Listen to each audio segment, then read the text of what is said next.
y'all are my friends. I don't miss some of the kids, but I'll miss some. Okay, things I learned as a teacher. You know, y'all have heard me say, I'm going to write my book. Well, this is some of the things I'm going to have in my book. If you ever see a book by Danny Whiddon, buy it, okay? I think good teachers, I've learned that good teachers, I believe, are divinely called. My dad always said, you know, preacher had to be called. Well, I think teachers are called. I think in order to retire as a teacher, you must have had a calling. And if you didn't have a calling, you must be a little off. I believe there will be a special place for good teachers. My daddy said this, and a special place in hell for bad teachers.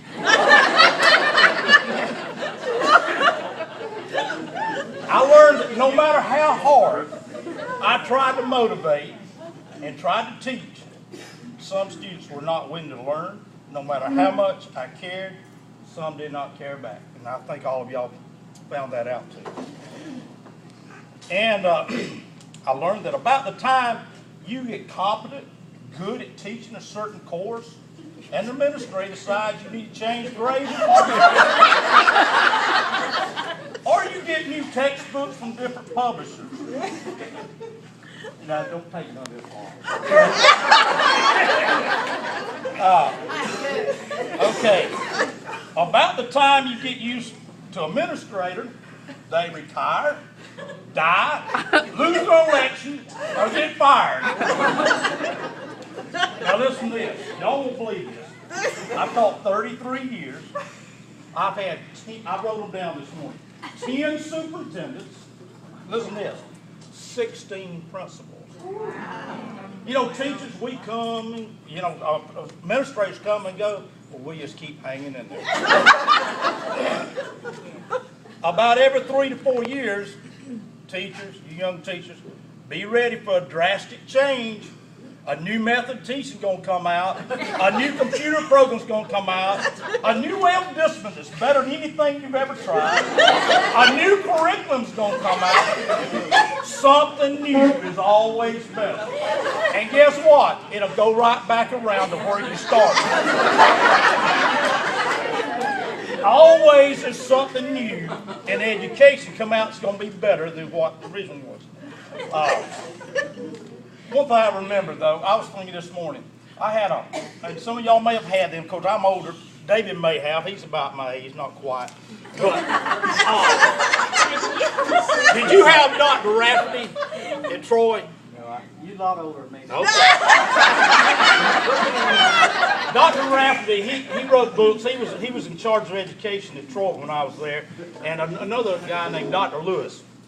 They were two of my professors. I remember both of them said, though, one thing they said, that just both of them echoed, that if we challenge those kids in the classroom, they'll be less disciplined.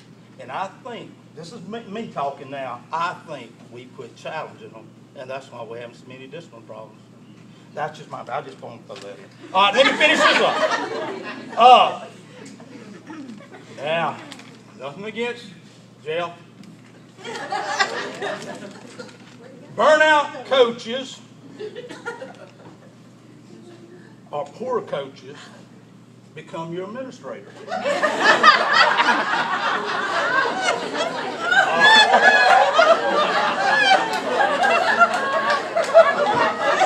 Y'all listen. Bubba Odom, Matt Swan, Scott Stevens, Tim Pittsford. I could keep going. Jim Murray. Y'all want me to keep this? James Johnson. I'll just keep going.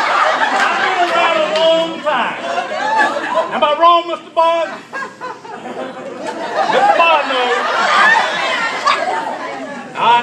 And I'm out through. I put down Josh, Lee, David. Coaches are the most stupid people in education. You're the most underpaid, overworked, most criticized, and most thrown under the bus of any people in education. And shouldn't be. And it don't matter if you're 10-0 this year, you lose 2 or 3 next year, they're ready to get rid of you. And y'all know that. Folks, I've enjoyed it. It's been, I've 33 years of this, and I don't know what I'm going to do. I'm like a kid that just graduated from high school. I'm going to find something, though. Love y'all.